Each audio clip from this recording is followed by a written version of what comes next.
बहुत समय पहले की बात है। पुराने चाइना के नॉर्थ प्रोविंस में 3 मॉन्क रहते थे। उनका नाम किसी को नहीं पता है, क्योंकि उन्होंने कभी अपने बारे में कुछ बताया ही नहीं। उन्होंने कभी किसी बात का जवाब नहीं दिया। चीन में बस उन्हें 3 हंसते हुए भिक्षुओं के नाम से जाना जाता था। वे तीनों सिर्फ एक ही काम करते, एक गांव में प्रवेश करते, बाजार के बीचों बीच खड़े होते और हंसना चालू कर देते। वे अपने पूरे अस्तित्व के साथ हंसते। अचानक लोगों का ध्यान उनकी तरफ खिंचा चला आता और धीरे धीरे उनके चारों तरफ एक बड़ी भीड़ इकट्ठा हो जाती। वे इतनी एकाग्रता, तल्लीनता व संपूर्णता के साथ हंसते कि उनकी हंसी देखकर सारा गांव हंसने लग जाता। जब वो पूरा गांव हंसी के समुंदर में डूब जाता तो वे दूसरे गांव चले जाते। वे ना तो कुछ बोलते थे, ना ही कुछ उपदेश देते और ना ही कुछ शिक्षा। वे जहां भी जाते अपनी हंसी से ऐसा माहौल बना देते कि लोग अपने सारे दुख दर्द भूलकर बस हंसने लग जाते। धीरे धीरे चाइना के लोग उन्हें बहुत प्यार करने लगे और वो पूरे चाइना में फेमस होते गए, 3 लाफिंग मॉन्क के नाम से। चाइना के लोग उन्हें बहुत प्यार करते, उनका सम्मान करते। इससे पहले और उनके बाद भी कभी किसी ने इस तरह से प्रचार नहीं किया कि जीवन केवल एक हंसी होना चाहिए और कुछ नहीं। वे विशेष रूप से किसी पर नहीं हंसते थे।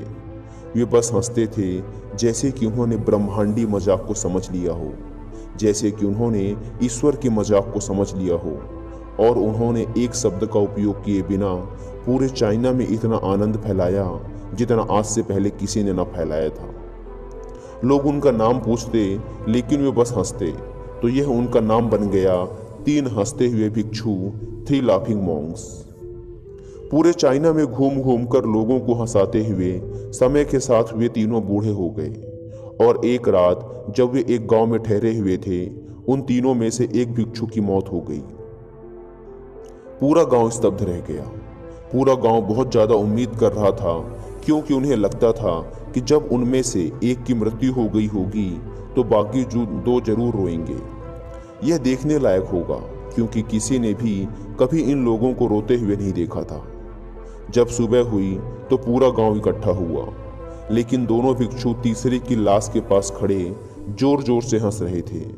ऐसी हंसी जैसी उन्होंने आज से पहले कभी ना हंसी हो। गांव के कुछ बड़े बुजुर्गों ने उन्हें समझाने की कोशिश की कि यह आपका साथी था और इसकी मृत्यु पर आपको हंसना नहीं चाहिए। तब उस दिन पहली बार उन भिक्षुओं ने लोगों से बात की और कहा, हम हंस रहे हैं क्योंकि यह आदमी जीत गया है। हम हमेशा सोचते थे कि पहले कौन मरेगा, लेकिन इस आदमी ने पहले मरकर हमें हरा दिया। हम अपनी हार व इसकी जीत पर हंस रहे हैं। इसके अलावा यह कई वर्षों तक हमारे साथ रहा। हम एक साथ हंसे, हमने एक दूसरे की मौजूदगी, उपस्थिति का आनंद लिया। उसे अंतिम विदा देने का इससे बेहतर तरीका और क्या हो सकता है। हम केवल हंस सकते हैं। लेकिन पूरा गांव उदास था। जब मृत भिक्षु के शरीर को अंतिम संस्कार के लिए चिता पर लिटाया गया तो सारे गांव वालों को एहसास हुआ कि शेष 2 भिक्षु केवल मजाक नहीं कर रहे थे, वह तीसरा जो मृत था वह भी हंस रहा था। चीन में यह प्रथा थी कि जब एक इंसान की मृत्यु हो जाती थी तो उसके पुराने कपड़े उतारकर उसे नहला धुलाकर उसे नए कपड़े पहना दिए जाते थे। लेकिन मरने से पहले उस भिक्षु ने अपने साथियों से अपने कपड़े ना बदलने के लिए कहा था।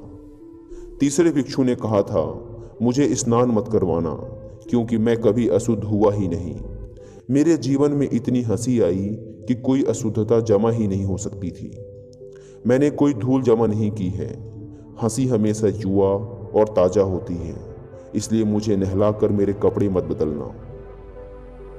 जब उस तीसरे भिक्षु के शरीर पे आग लगाई गई तो गांव वालों को पता चला कि उस भिक्षु ने मरने से पहले अपने कपड़ों में कुछ पुराने चीनी पटाखों को छिपा रखा था, जो आग लगने के बाद फटकर आसमान में रंग बिरंगे कलरों में फैल गए। और यह देखकर एक बार पूरा गांव जोर जोर से हंसने लगा। तो इस तरह से वह तीसरा मॉन्क मरने के बाद भी सारे गांव वालों को हंसा गया।